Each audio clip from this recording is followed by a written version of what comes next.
A source recently laid out a massive policy reversal, calling it a truly historic moment. Let's dive in. At the heart of it, what one guest called the single largest act of deregulation in U.S. history. And the price tag they put on this deregulation? A whopping $1.3 trillion. Well, the target was a really foundational environmental policy from the Obama administration. This 2009 finding basically gave the government the green light to regulate emissions from, well, a lot. The argument is that the Clean Air Act was never actually intended to be used this way. So how could this even happen? The source points directly to some recent Supreme Court decisions. These cases, it's argued, completely changed the game for how federal agencies can operate. For decades, this doctrine gave agencies a ton of leeway to interpret laws as they saw fit.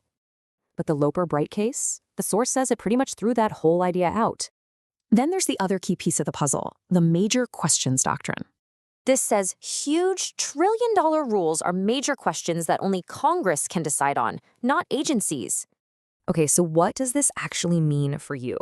Well, the source claims some direct benefits. First up, they say you could save an average of $2,400 on a new car. It's not just cars either. We're talking better shower heads and maybe even cheaper goods from trucks.